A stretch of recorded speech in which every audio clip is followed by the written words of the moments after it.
All right, good evening once again, guys. Good evening to your friends watching online via Facebook and YouTube. I'm host of the Mike, right here on Range Grove, our monthly feature segment. Now, for those of you who may be new in the venue or you're tuning in online for the first time, every month on the last Wednesday, I take 1 hour out of the open mic and I will showcase either a music act, poetry act, comedy act, broadcast online. And one of the things that I do, and you'll see at the end of the show, is I do a Q&A with the performer. Now, I do this for a couple reasons, mostly centered around growing up. I was watching Unplugged. I was watching Behind the Music. I was, watching all of those storytellers and listening room environment type shows. I fell in love with that sort of thing. So when I started doing my first live stream back in 2012, 2013 in North Carolina, that's the kind of format I took with it. And here's another thing about this, though. With this broadcast, unlike our regular open mic performances, no covers, no covers, no covers on the live stream. I am showcasing the singer-songwriter, the poet-writer, the creative in their own original work. Now, before we get to tonight's feature, I do want to give a quick shout-out right now to Brian Sherrod and the folks at CBS Colorado. They had me up there with them in Denver today at the station doing their Black History Month event. Was very humbled, very grateful for that opportunity. And I know I always sense I drive some people crazy because I have what I like to call unpopular opinions about a great many things out there. And it really just comes down to it's very easy to get entrenched in a single perspective. It's very easy. I say that knowing I do it all the time. It is very easy. It's much more difficult to take yourself out of that and actually have those conversations. And that's how I treated that up there. And Brian and the rest of you at CBS Colorado, thank you so much for having me up there. Greatly appreciate you guys today. And I've also been promising people I would announce this when it happened, but I just told everybody before we went online, starting next week, March 5th, every Tuesday night, you can catch me over at Dave & Buster's on Highland Ranch Road, the new Dave & Buster's here in Colorado Springs. I'll be running the trivia nights over there, 7:30 to 9:30. Hope you guys come check us out starting next week, March 5th. Now, this next artist coming up, when I first booked him for the live stream for this month, I kind of had a little tongue-in-cheek moment in my own head about getting this artist up here and it being Black History Month. This is the Black History Month live stream. Getting asked by Brian Sherrod and CBS Colorado to do that Black History Month event up there in Denver really kind of brought that home. And it was great because at the same time, this poet, he's been writing for a little while, but you know he'll talk about it. He's just really started putting his focus on his creativity and his performance, and he's been letting me in on some things, and it's reminded me of some of the poets I ran with back in North Carolina, and I know we've got at least one of them, L.J. Bowens, thank you, checking us out right now, Mr. Lowell Bullock, APE, if you guys are watching online as well, greatly appreciate you guys tuning in to check out this artist. He's kind of reminds me of me a few years back, especially with the way he's trying to tell stories. He's using his poetry, he's bringing it all together to tell a larger, overarching story. He's going to have plenty of that for you, and we'll try to get into the meat and potatoes of it at the end of his performance when we get to the Q&A session. In the meantime, all of you watching online, all of you here in Jive's Coffee Lounge, please put your hands together, drum smoke, Michaels. Welcome to the stage, Just a Guy.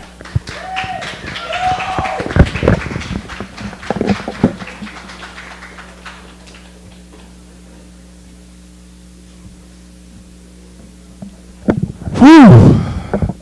All right, I'm nervous again. I'm sorry, right? We're back here. So, thank you. I am just a guy, right? I sit back and say that I'm nobody special because I go through life just like everybody else. I just kind of find a way to creatively talk about it, some ways that other people can't. And I'm going to be nervous because I can't lock this in right now, so I'm just going to keep screwing it until it locks. But, or maybe it's locked and I was just a buffoon. But this is first time doing this live stream, so I'm a little nervous about it, right? I know I just said it twice, but my family knows this first set that I have for us is written on paper, but once we get past the nerves, hopefully we can enjoy the show. Just like you said, it's going to be a story, so once we follow what happens with this set, we'll see how the story goes with the Q&A, and I'm excited for that one too. So I'm going to start with a small poem that I kind of do for how I feel about people, which will lead us to this. The poem is called UTSA. You never know the impact that someone can have on you affecting your everyday. Understanding those feelings, emotions, and how they could change your story can almost... Usually I'm the one that gives out strong advice, but I wanted to find a unique way that I could show appreciation for people I care for. UTSA. And so, appreciate you, right? And so, I guess I should have led with a rule. I will always say the title of the poem, say the poem, and then say the title at the end just to kind of clear it up, to be like, all right, he's done talking about that one, because I'm going to just go through a couple of them just like fast. And y'all like, did he just stop or did he keep going with the first one, right? But no, I'm actually about to get into this set now because I'm already shaking because I don't know what to do about it. But this is my tribute set, so this is for really my family back home, people that are watching. It's these people that I'm about to read poems for. They hugely impact my life, and I didn't realize it until I started writing poetry and exploring those feelings of everything, that I was able to put it into words that hopefully I don't embarrass myself talking about them. But this first one is for my grandmother, Viola Avery. She was the first one that I lost in this set, and so I'm just going to talk about it a little bit. This poem is called Remembering the Days. I remember the days just like it was yesterday. You used to make me do everything I did in your way. Whenever you needed help, you would call on me and nobody else. It could be 10 of us out there, but it was always me that you picked over everyone else. I hated it at the time because it was only me that you saw.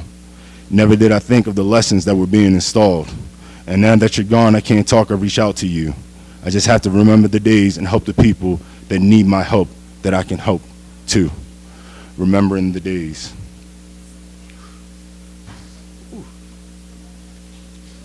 Thank you. I know, right? I'm gonna knock them off. This next one is for her mother, my great-grandmother, Nettie, who was also a rock in my family, in my life. But this poem is called Secret Recipe. Have you ever had that childhood favorite snack? For me, it was my grandma Nettie's ginger snaps. Them things was smack. Every time I went to Virginia, you knew where you could find me at. So I asked her, what's the secret recipe? And every time I asked, she said, I can't tell you because if I did, you would never need me. As an adult, I learned that was so far from the truth. When I lost her, I lost that ability to see people be loose. To watch someone go to Atlantic City by themselves at the age of 72. Someone who would always give advice, someone I always looked up to. In so many ways, I wanted to be just like you. But a saying goes that you can't be someone else and nobody else can be you. And I know you're watching me grow from above. So when I think of you, I also think of that unconditional love. And that's one of the best things in life that you could have ever taught me. So I don't need any ingredients. I already know you left behind the secret recipe.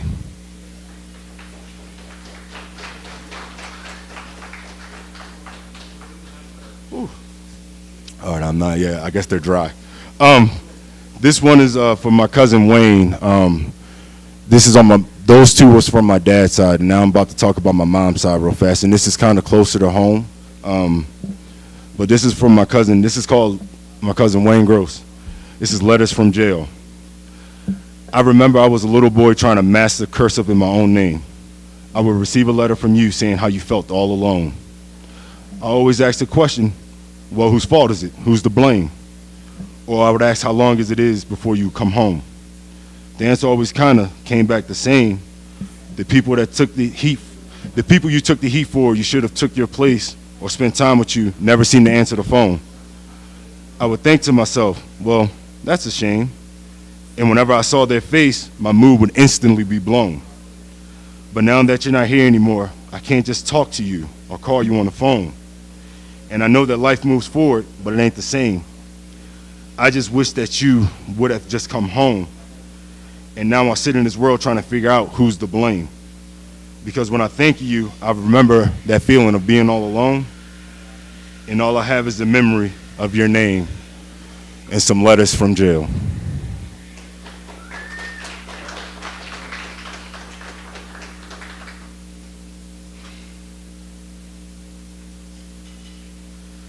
I knew it was right here. So this one is for his mom, my Aunt Cheryl, and this is the longest one of the bunch because I'll just read it. To my dear Aunt Fancy, I woke up today at 4:20 and you were the first thing on my brain, wishing that I could call you and give you the words to explain how I'm feeling and what's new in the world that I've created. Even though you wouldn't have the answer for everything, I knew that there were some things that you could relate it to yourself. I miss those conversations. I miss coming to your house and playing cards. I miss when Uncle Tony's dog got out and we had to wait for him to get back home to get the dog from the yard. That dog was crazy. But it gave us more time to spend together. Another funny thing I miss is without a driver's license in a car, you could end up wherever you wanted. That's one thing I admired about you. You could call anybody with the car and tell them to just come through, and they would. So I wondered, how could that be? How could you get so many people to just be your personal taxi? Then I turned to social media, which has grown so much since you've been gone, and all I see is pictures of you and how everyone misses you like it's been far too long, which it has, because the brain cannot tell time. All it can do is recall memories and remember the things that stay on everyone's mind, which is you, my Aunt Fancy. Oh, I wish you were still here. Life goes on, but it never seems just as easy as it appears, because now I'm stuck with remembering your birthday when I was young and how I bought the most colorful vest for you. You accepted it and asked, why would I buy something that had so many colors for you? I responded, when I saw that vest, I thought of how fancy it looked, and the first person I thought of was you. I only got to see you wear it a couple of times, but that made me feel complete, because later on my mom told me that you would never buy anything like that, but you wore that vest for me, my Aunt Fancy. Oh, I miss you so much, and how you be the life of the party, giving Cavassier shots to teenagers. Some would consider naughty, not I. And although I could go on for days having stories that I could tell, God called you home at a point when you weren't doing so well. The selfishness is me and disappointed. You're gone because learning from you, I had more to gain. I feel the time was too soon, but I'm happy that you're no longer in this pain. Just wanting to be near you and love you more than anyone else. But now you're an angel looking over loved ones, including myself. So I can sleep knowing that when I need you, you will always be there, because I'm always kind of antsy. And the next time I see you, have one rolled up, please. And if you're not invited, please excuse my dear Aunt Fancy.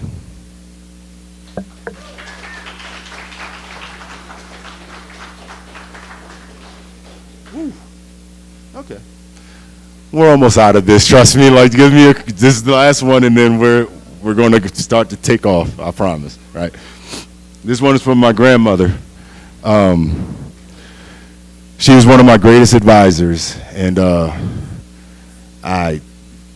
it's one of those things that, like I said, as you get older in life, you start to take for granted some of the things that people do for you or people have done for you that's come before you. And once you actually sit back and think about it, you're like, man, I really wish I could have learned this a little bit sooner. But remembering today, the thing is, I will never forget what you said. Some of the talks are a part of the decisions that I've made. But not all choices have been right or best for everyone. I should have listened to advice instead of thinking of just one, myself, because selfish actions have caused so much pain. Now I don't have words of advice. I'm driving myself insane. But today is not the time to think of all the bad, because if I do, I will only make myself upset and I'll start to be sad. So I will honor your memory and try my best to be true. And when I fall to hard times, I will start thinking of you, remembering today.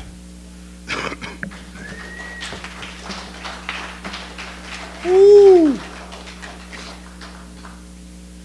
All right, now we're about to get into this. Let me get some water, and we're really going to get into it.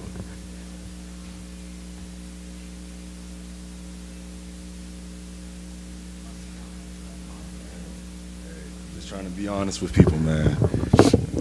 Well, while we're there with the comments, right, I'm going to say this. The one thing I've learned about poetry, and we'll probably talk about it a little bit later. Oh, no, we're sliding. We're not staying, okay. It's not doing what I want it to do. No, I don't, huh? Okay, now, yes, right. So the one thing I've learned about poetry when I started this about almost a year ago. In March, it will be a year. I had to learn how to experience stuff, right? Have emotions, have feelings, be able to talk about them, be able to write about them.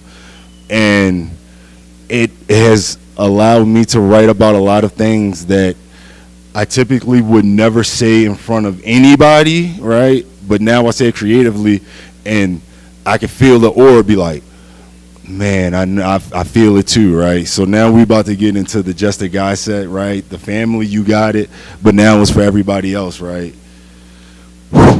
So I'm going to say these two, they're back to back, and then I'm going to kind of go in between each poem and say something in between it. But the first one is called Body Parts, and the second one is called I Hate You. We're going to go through those two, talk about it, and then we're going to go out and move on from there. But body parts, heavy thoughts on my mind. Gotta get this feeling off my chest. See, we used to hold each other. Now we about the distance of the length of an arm. See, on one hand, I'm happy you found yourself.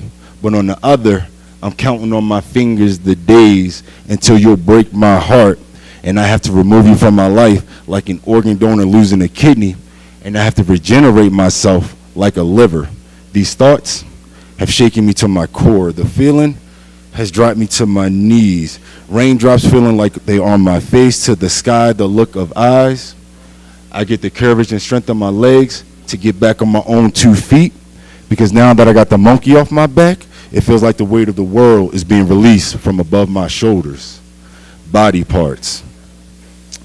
I hate you. See, it's a thin line between love and hate, and that line got double dutched between me and you.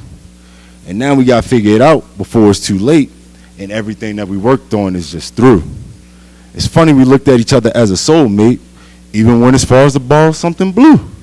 And now we here staring at the pearly gates, and the thread that we're hanging on needs super glue. I guess we might as well just chalk it up to fate, and I'm the one stuck on stupid without a clue. Damn, is that love? Or I hate you?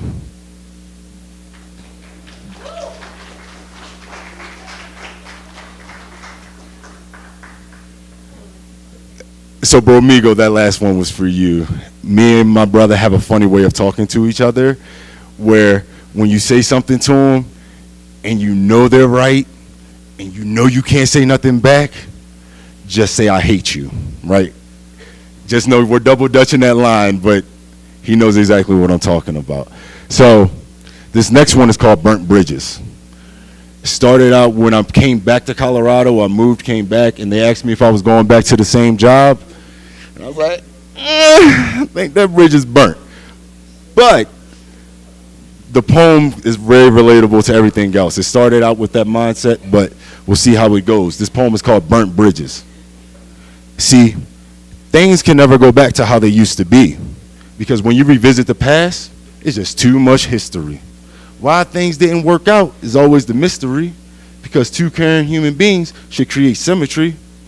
Well, something's off. We'll call that synergy, which leads to a lack of communication because of delivery. Body language is off, it's broken down physically. So now all this stress is on my mentally, and all I feel is this misery. So the subtraction problem I need is us minus you equals me. Burnt bridges.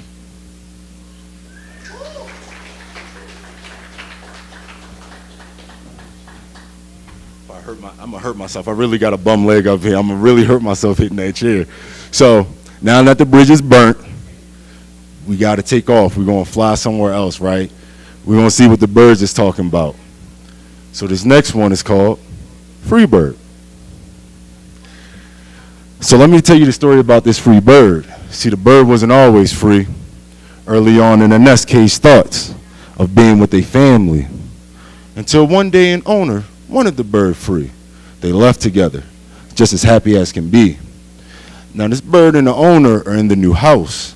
The bird can fly from room to room, even relax on the couch. Until one day the bird flew to the window and started looking out. And the owner asked, "Hey, what's that all about?" The bird said, "I'm interested to see where those other birds are going. I always see them sleep outside, but they leave when it's snowing." The owner chuckles and replies, "Well, that's because the birds fly south because of the wind and the weather. But that's no concern to you. It stays warm in here forever." So the bird looks out the window thinking, what's next? The owner gets upset, feels like this is disrespect, and instantly gets another pet, a snake, and looks at the bird and said, "Hey, I don't know if you should wait, because if you stay here, I don't know if you'll survive and get ate." The owner opens the window, says, "Go ahead, bird, you go, be free. Because I don't care if you stay or you leave, just as long as you're happy." So the bird flies out the window thinking, I'm finally free. I can go north, south, east, west. I can go anywhere I want to be. But then the thought starts to creep. Well, what am I going to eat? And then a deeper thought of, well, where am I going to sleep? And then a cage thought of, I don't have a family. So at what point was the bird actually free? Free bird.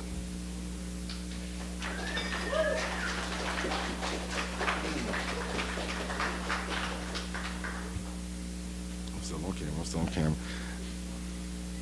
I don't need to check in on the set. I think I'm going in the right direction, right? So, like I said, flew here. I'm in Colorado Springs. Never been to the mountains before, right? So I'm like, I need to go see the mountains. Well, this poem is called A Shadow in the Mountain. So it was a nice, cool fall day. I just wanted to go out and clear out some mental headspace. So I decided to go into the mountains, taking some of the sights, relax a bit, close my eyes. Well, damn, it's night. And I ain't think this one all the way through because I ain't got no lights. I done lost a sense of direction. I don't know which way is left or which way is right. But as I sat there, this shadow, it crept up from behind.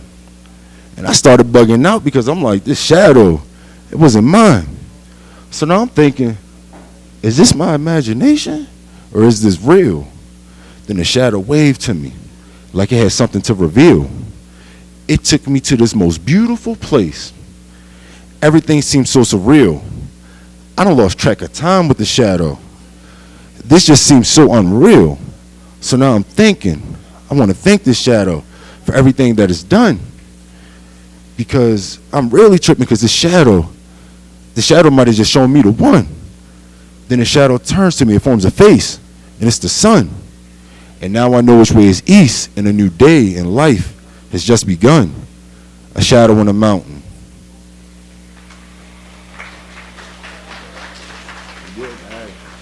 Hey, here we go now. The nerves are gone. We're here. We're flowing into it now, right? Like I said, I was lost in the mountains. I had to come out of it, right? So I started dropping seeds, right? So I'm like, because if I don't know where I'm going, at least I can know where I've been, right? And this one is called The Hills of Marysville. So now the tide done changed and it's a stormy fall evening. I was ready to pack my bags up and I'm thinking about leaving. And then his voice came to me that felt like a breeze. And then the rain from the sky along with some falling leaves. And as I started listening in, this voice just became so clear.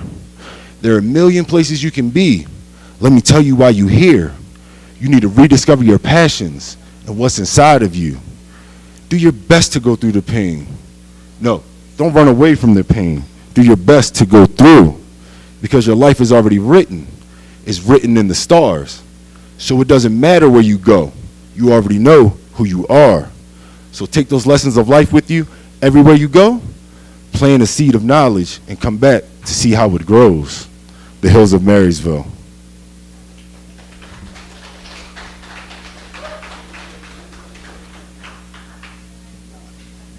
I honestly feel like I'm flying right now through this poem. Let me check to see this time real fast.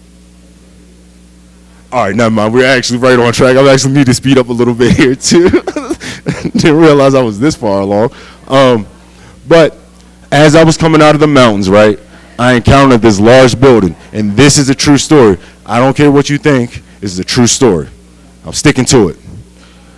I got into this building, and I ran into my least favorite genie.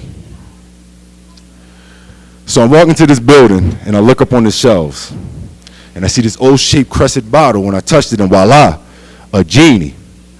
Now, we done all seen the movies, so I'm like, I got 3 wishes. And the genie says, yes, you do, but only under one condition. Okay. Let me think about that. For my first wish, I want to take care of my family. I want their money. The genie says, fool, I can tell you trying to be funny, but you know what? I can grant you that wish, but only under this condition that you work 16 hours a day and you're on call whenever your name gets mentioned. And all you got to do is everything that they say, but you will never have to worry about money or anything. You'll have everything you want, and you'll have it your way. Okay, let me think about that one, right? Still got two more. For my second wish, I want my voice to be heard. Yes, I want my voice to be heard. The genie said, ooh, I like that wish. I can grant you that one, only under this condition that whenever your mouth isn't moving, you open your ears and you listen. Because nobody wants to stay for a one-sided conversation. Soon as you close your mouth, they'll leave without hesitation. So I will grant you that wish, only under that condition that whenever your mouth isn't moving, you open your ears and you listen.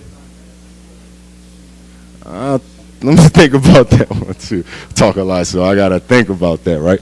So for my third wish, I want a different life. Yes, I want a different life. The genie says, I cannot grant you that wish, fool, because everything that happens is on purpose for you. All of the joy, the pain, the happiness, the sorrow, everything that you go through. Because once upon a time, long ago, I was just like you. And all I really wanted to do was help people too. And then I got selfish and made a wish only think about myself. And then I got tricked and trapped and got put up on a shelf. So no, I'm sorry. I cannot grant you that wish. Hold up. You didn't even give me a condition. And the genie says, fool, I was really hoping you was listening. But you know what? I will tell you. This condition, that anyone that you've ever loved or who's ever loved you will disappear and go missing. So no, I will not grant you that wish. Well, damn. That was my least favorite genie.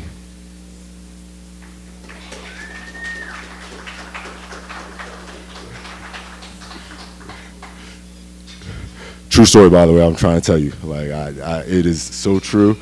It's just not what you picture in the movies. It's not. It's an actual human being that will grant you your wish if you really need it. But I didn't get it, so it is what it is. I'm still living this life, but I'm enjoying it though, right? I get to stand up here and talk to you and enjoy what we're doing. So I got you. So now I have to speed it up a little bit faster, right? This next one, like I said, this is brand new, right? And it's heating up, so I'm gonna actually get undressed for this one, right? Not that this one is a big time undressing, but this one is called Your Humble Servant. See, I put my all into this, no matter what the cost. But when you put your chips all in and you lose, your mind can get lost. And you feel like everything is gone. Well, everything that matters the most, feeling empty, feeling hollow, want to disappear and fly off like a ghost. But I was guided by a North Star and three wise men who told me to have fun. So I'm going to give all my energy and my passion until I find the right one. Searching for love and eternity, like it's the last day of my life. Kneeling before the cross and give it all up to Christ. Because he knows all of my trials and tribulations. And he done seen all the problems and challenges that I'm facing. So take the power, take the money, take everything until I deserve it. But I'm going to work for everything and more as your humble servant.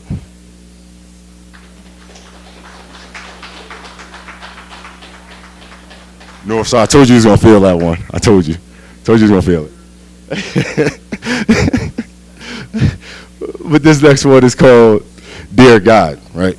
So I've been doing a series of this, and if I had time, I would jump into my book, which I have more of those. But today I'm going to give you the first installment of what came first. But it's called Dear God. Here I am, standing each you in my flesh, trying to figure out why my soul has this unhappiness. It's a rhetorical question, because I know that I'm blessed, but why is it that I got to deal with so much stress? See, I don't come to you at my worst times. I also come at my best, but every day is a new challenge. Every day is a new test. And the elderly's told me, trust the process and never guess. So now I overthink everything. I never sleep. I never rest. So I guess I might as well go ahead and get myself dressed. It's just a couple of feelings and thoughts that I want to get off my chest. Dear God.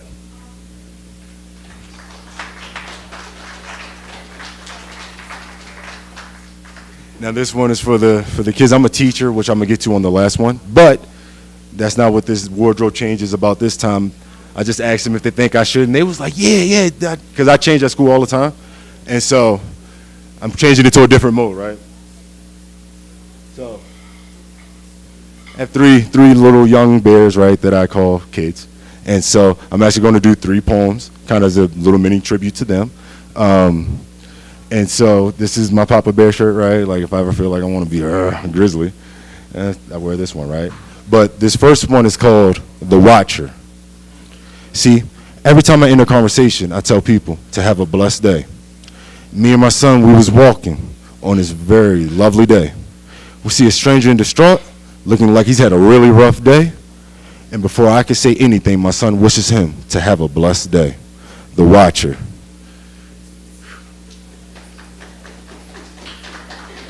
And so jump right into it because, like I said, I'm going to try to speed up so I can get fear off. This next one is called Sun, right? It's time to wake up. We have to hurry up, son. We have to hurry up so we can beat the rising sun. It's no time to sleep. I want to spend time with you, son, because there's only average about 14 hours of the sun. So let's go outside and let's spend this time together, son, because the night will come and we'll lose sight of the sun. You want to be just like me. That's why I love you, son. But sometimes it feels like Icarus flying too close to the sun. Sun.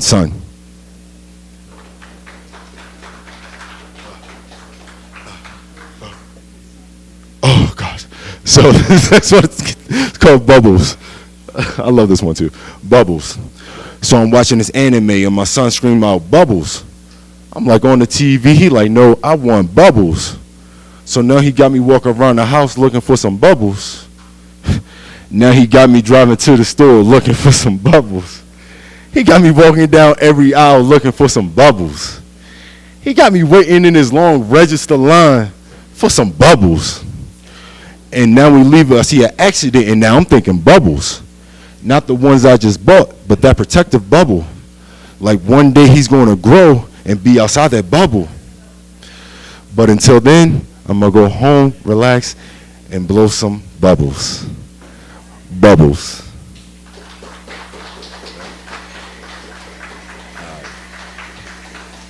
All right, cool. I'm down to the last 2. You got the last 2, all right? With no reading today, sorry. You'll have to read it, catch a reading another time. But this next one is one that I just did. First time I'm doing it on the stage, so I hope I actually do it right. But it's something that I hope is a message that I know that people probably need to hear, and hopefully it comes out right in how I've been kind of doing it. But this one is called Daily Thought in My Head. See, I done lost most of my best friends. See, I done lost my best girlfriend, and I done lost my best man. And all I really want is for the pain and suffering to end. But you can empathize with that, right? Because you can feel when somebody is hurt. But most people won't be vulnerable with you. And that's that fear that's going to put us in the dirt. Because suicide in men is high and at an alarming rate. We don't feel like we can talk to each other. Well, that's our first mistake. Because there's good people out there. You just got to be honest. Put away all that fake. And life is like a movie. There's no redos, your first impressions, your first take. But some people say their life is easy. You just got to be silent and work hard. Well, some of us never grew up on Easy Street. No, we never been down Hollywood Boulevard. So we just got to work hard and be silent because that's what they said. But let me ask y'all this philosophical question that just stays lingering in my head. If a tree was in a forest and it fell to the ground and there was nobody around, would it make a sound? Would it be heard, or would it just wind up dead? Now make that tree a metaphor for a man, and that's just a daily thought that's in my head.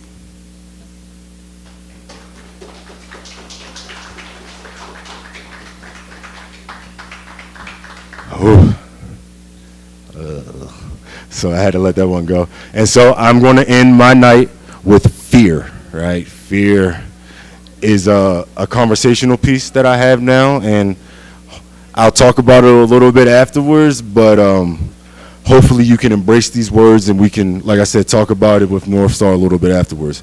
But this poem is called Fear. See, fear is probably the one thing that holds all of us back. Like, we're always on the defense and never on the attack, because what's one thing that you can share that no one can give you? Knowing that if you gave it up and you died, that they would have it and outlive you. Well, that's a fear. Fear of being in the dirt. So we protect ourselves because that exposure might hurt our pride, our ego, our overall self. So we tuck that thing away and we keep it from everybody else. But what if that one thing was something that somebody else need? Would you be a Scrooge about your life, only thinking about greed? You see, that's the fear that I have, the fear of my generation. So I'm going to talk about one of the problems and challenges that I see that we're facing and how technology has made us so impatient. See, I'm a first-year teacher, so I'm learning all these new rules. But the first thing I learned is we need more positivity around these schools, because I was recently involved in a bomb threat where the group just wanted to be in the news. Now, you got people on the police scanners jumping on social media trying to be the first one. I'm more concerned about reuniting a father and a mother with their daughter or their son. So now I feel like we're teaching these kids to have little to no respect. We done lost the grandmas, we done lost those elders, those people that kept us into check. So it's up to us as leaders in society to teach these kids what we know, because these are future doctors, lawyers, mechanics, electricians, athletes, artists. What they'll be, we really don't know. So we need to correct these behaviors, tell them what's right, even if that's not what they want to hear. Because when I'm an elder and they're the leader, I want to live my life with little fear. Thank you, thank you, thank you. I'm gonna hurry up and try to get number one and say, no, I'm tapped out for performance-wise. Like I said, if a brief reading needs to be done, I can do that too. But as of right now, I hope you enjoyed the performance, right? I feel like it was kind of smooth and clean the whole way through, right? As your pilot, I felt like it was kind of cool. And I'm excited to see how we kind of jump into this next process. And this is where the nerves actually really kick in. So thank you very much, and y'all have a blessed day.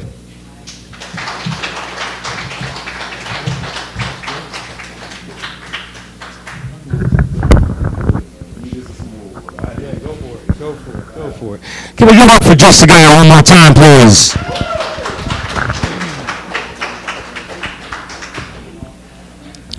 For those of you watching online, you probably saw I was running some of your comments across the screen. I was getting a lot of love. I know not every poet, spoken word artist would agree with me, but me personally, I'm one of those, I get tired of my own voice after about 20 minutes. You know, so for us to go and do a 30-minute set, a 40-minute set, all that love you guys are showing on that screen. He can't see it right now, but when he goes back and watches the replay, he's going to see those comments up there. So by all means, keep that love going. All right, folks. For those of you who just popped in here to Jives, this is the Front Range Groove, a 1-hour feature segment of our open mic, the Liverpool Open Mic, where I showcase a poet or songwriter, some kind of performance artist. One of the keys for this is it's all original material. No covers, no covers, no covers on the live stream. That's always been a big thing for me. One, I don't feel like dealing with BMI and Columbia and all that other stuff. But two, I've always been about showcasing the singer-songwriter, the poet-writer, the creative in their original work. There's rumors that go around once in a while that I don't like covers. I'm like, no, man, you kidding me? I love people who can play my favorite songs, especially when they put their own spin on it. But for something like this, I want to showcase the person who's putting their heart and soul in their own words, their own tune out there to the world. Now, it's been a while since we've had a poet on the live stream. You know, we've been mostly music heavy for a good little bit. And so I was really grateful when you said you were ready, you said you wanted to do this. And some of you know, usually when I book a poet, I will book 2 poets at a 20-minute set. If I'm doing comedians, I'll do 2 comedians, 20 minutes each. With music acts, I'll do 40 minutes. And you said you wanted to handle the whole thing. Yeah. You wanted to wrangle it. And then you started telling me about some of what you're doing. And we're going to build up to that. Okay. First things first, I want to backtrack. I think I heard you touch on it a little bit at the beginning of the show. But if you could talk to us a little about how you got into writing. I used to write music with my cousin, right? PJ, shout out. When we were real young, we used to like write bars at each other, and like I took a break from it, but I always had the itch in like writing style.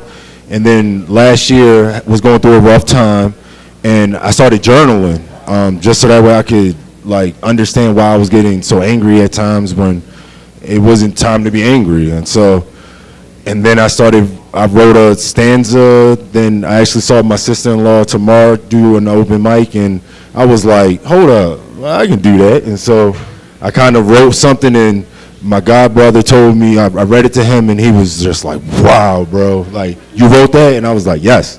He was like, don't stop. And so I just kind of took that and actually wrote Freebird. Okay. I took what he said and wrote Freebird, and it just kind of went from there. All right. Okay. Now, it's something that you've heard me talk about it quite a bit. My first time getting on the mic, for me, I was called out in front of the crowd and all kinds of.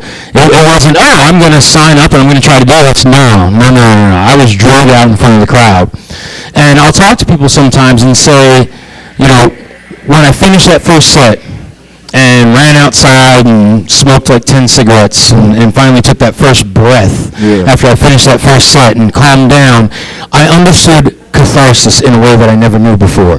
What was it like for you after that very first performance? It's crazy because my first performance was here on the stage, right? Like, I did Freebird, and I remember walking, I was 4 seats down over there, and I was nervous because when I came up here, they was like, it's 15 minutes. I was like, 15 minutes? Like, I got one poem, maybe I have with another one. And then, like, I sat there nervous, and you said, man, you don't have to spend the whole 15 minutes. Just get up here, show your energy, show your passion.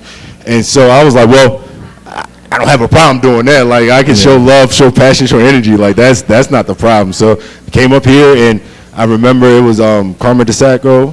He was here, and it just was. It felt amazing because I just seen the head nods, and I was like, wow, like, okay, I can do this. Like, and it just, the nerves calmed down because once I got into a groove, just similar to tonight. Once I got into a groove, it just like, and the nerves are gone. It's really just living in the moment. This is true. So let's dive a little bit into from the writing to getting that feeling the first time coming up to the mic. What was it like for you putting pen to paper, like when you are actually first committing to the writing? You talked about the journaling, very similar to how I started. I know what it was for me when I said, okay, I'm actually going to start writing creatively. What was it like for you, and what growth and evolution did you see before you ever even came to the microphone?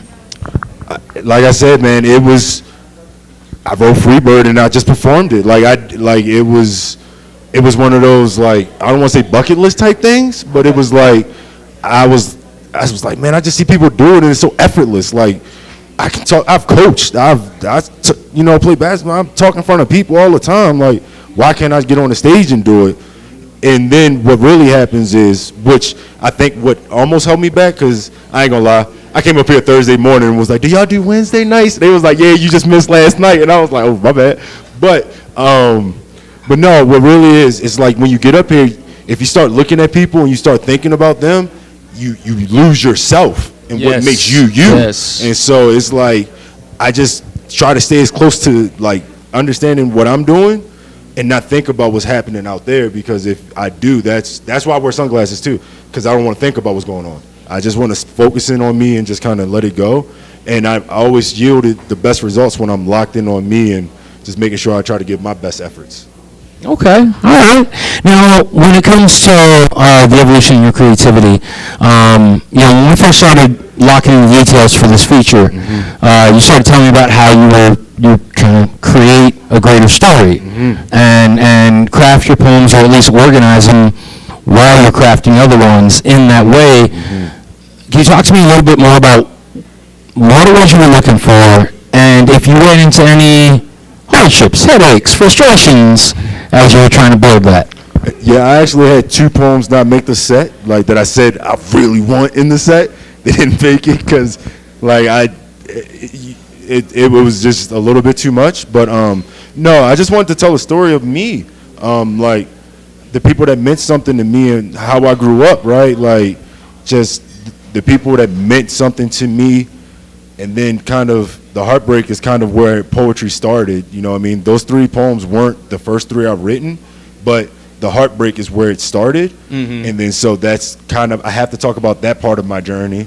And then from there, it's kind of like talk about Springs and how scenes have actually helped me with poetry and just living moments like that. And then kind of like from there, it was just trying to say some feel good stuff and say some things that hopefully people could chew on and think about, and hopefully open up and talk to other people. You know what I mean? I'm always available too.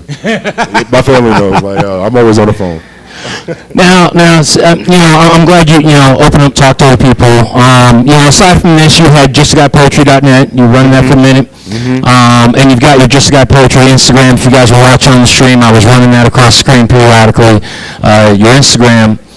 What kind of feedback have you been getting, and what has that meant to you, whether it's from your performances, from the stuff you post on Insta, or the stuff you used to post on the website? Can you talk to me a little bit about that? So the website got a lot of just views and just people saying, like, it's different because I write for performance, so like I write differently for how I come up here, because I have to remember everything. But on the website, it's just like me, like, Please Excuse My Dear on Fancy is one of the ones that's a really good one on the website. And it's just kind of like, I just write. Like, I can write, it doesn't matter, I can stop, I can do whatever. But when I write for performance, I actually have to think about how I want to designate stuff. What am I talking about? Like, how do I break it down? How do I rhyme? Do I even want to rhyme? Like, and so it's 2 different styles of writing, but I fell in love with writing, man. I've like, honestly, like, now I've looked at this and say, like, I don't know, if I didn't have this, I don't know how I would get through a lot of my feelings and emotions right now. I know that feeling all too well. And I'm glad you kind of segued everything in for me into the next question. So one question all my features get asked about: do you have a particular writing process? Do you have a particular creative process? Like, do you sit down to write and say, I want to write about this thing, do research on it? Do you sit down and just go, I need to get it out and put pen to paper? Hey, so look, Steven, I'm going to tell a story, right? My least favorite genie, the one I just did, I haven't even written that down yet. Like, I was driving one day talking to my little brother, and the idea just came to my head. We were talking, and then I was just like, let me call you back in 10 minutes. And it ended up being like 45 minutes. And then I called him back and was like, you want to hear something? He was like, yeah. And then I said it, and he was just like, when did you do that? I was like, like when I hung up the phone with you, bro. But it was just like conversations with people. Like, I'll hear something, it'll stem an idea that like was either dormant or just sitting there. And then from there, I just try to treat poetry just like who I am, just a guy, right? Like, I try to use it as a conversational piece, like, to say, like, most of the time it's a conversation I had with somebody, and then I just started thinking about it and being like, man, I can't believe he just said that. And then I'll just start writing about, like, different ideas. I'll write something down, and then even if I don't complete it that day, I'll come back and visit it. But some of them that are for performance, man, they I don't write them, they write me. Like, they write me, I don't write them. So it's like the website, I write those, but performances, honestly, sometimes I'll talk to somebody, we'll come up with something, and then my humble servant, I was talking to my little brother, and I was like, I said, how can I put Guided by North Star and Wise Men? And then we started talking, the next thing you know, I wrote the poem, and then I'm talking to him, and he's just like, bro, I love that you can do this. And I'm like, I love that you're here for it. You know what I mean? Like, it helps me, and we talked about it. We stayed on the phone for about 45, 50 minutes. Good conversation. Hung up, and then kind of was waiting for it to happen. So, Blue, you got what you wanted. So there you go. All right, so I got 2 questions left for you. We're going to wrap it up, let you get away from Mike and take a breather. Next one, you've heard me talk about this many times. You and I have had conversations about it. Something my mentor, Neil Roy, said to me 25, 26 years ago. It's stuck with me ever since. We're all mentors. If if by virtue of nothing else, you never know who is watching, listening, learning from your example. And I use that to tell people, be deliberate in what you do. Even just some of your poetry. You know, it's when I asked about the feedback, even just some of your poetry. You never know who's watching, listening, learning from your example. For sure. So let's take that to a bit of an advanced level. If anybody's sitting here in this room right now, or watching online on Facebook or YouTube right now, is a poet, is a musician, comedian, storyteller, and they're afraid to get up on the stage. They're afraid to get up and share who they are. They're afraid of how people are going to receive how they feel and what they think. They're afraid if their words are even going to matter. And you had one chance to reach out to them. What would you say? First, I got a person in mind, my cousin PJ, who said he was going to beat me to a stage. Not only did you not beat me to a stage, you didn't even beat me to a live stream, buddy. So, calling you out on that one. Sorry, had to get that one off the chest real quick. You asked for it. But no, the question was getting up on stage, right? What would I say to them to try to get them here? You know, you never know. Like I said, UTSA, right? You never know the impact that you can have on somebody. Like, and so sharing your words, sharing your story, it all helps. Even if you come do covers in music, right? The melody, you never know if it's a common effect on somebody. Just do whatever interests you and do it on stage. They do comedy, right? Like, it's everything. You can do anything. You can come up here and tell a story. That's pretty much what I just did, right? Except for I just did a little creatively. So you would never hurt yourself by opening up to others. You may actually help somebody else open up to somebody that they trust and care about. You never know, right? It may not be you. It may be somebody that they care about, that they're like, you know what? I heard somebody say this, and I have to tell you that I love you, right? Maybe you go home, you hug your son because I said 3 poems about my kids, right? We never know, right? But you just never know. So get up on the stage and just do whatever it is, and then walk away, start laughing. I hope to mingle with a couple of you if you're interested, right, about whatever it is. But it's get up here and just kind of have fun. You know what I mean? Like, that's the advice that he gave me. That's the advice that he gives everyone. And that's the advice that you should take when you're trying to live life. Because life is already stressful enough. Just come up here and have fun. Or any stage or any building, it doesn't matter. So I would just say have fun with it. All right. Well, before I let you go, you got any shows coming up, any projects you're working on you want to let people know about, anything like that? Here's your chance. Put it out there. I'm ready to take a break. Like, this creative process was fun. I was excited for it. So excited. But I am ready to just take a break from it and just kind of. Actually, I'm bull jobbing. I actually plan to write a book. Every poem that I've ever written between March and March, I just probably plan to put in a book somewhere and just see what happens with it. Maybe come back up here in April and be like, hey, I got a book, right? And then see what happens from that. But I think that would be my next step, is kind of making sure I get a book published of everything that I've written, because it's well over 60. And I mean, and that's kind of being light, if I had to be honest, just because I just write. I can write 2-3 in a day and just kind of like not think about them, and then go back and look and be like, what was I talking about? What was I feeling like? But like I said, it isn't always for me. It could be for somebody else to hear or see and kind of not jump off the building and come back and read a book. So. All right. Ladies and gentlemen, let's give up for Just a Guy. Applause.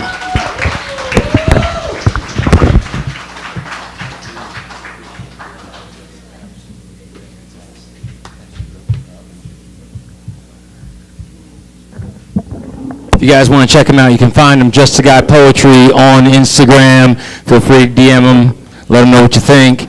And for those of you watching the live stream, or for those of you here in the house that want to go back and check the recording, it's usually available anywhere within as little as 5 minutes, as much as 20 minutes after I take the broadcast down. It'll still be up there, those same links that I have posted for Facebook and YouTube. And Hope you guys check that out. Share it out with your friends. And keep an eye, if you're on Facebook, in the Facebook group, Overprepared Open Mic. On Instagram, at the Overprepared Open Mic.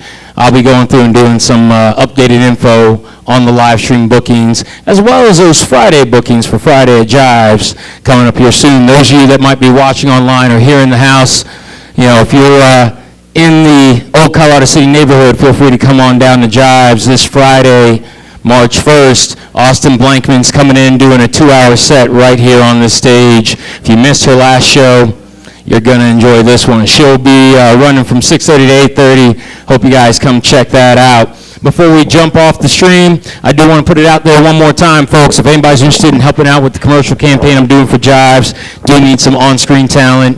No speaking lines. I just need some people to go through and hit some blocking, hit some marks while we do some commercial montage stuff. And then we've also got some other things going down as well.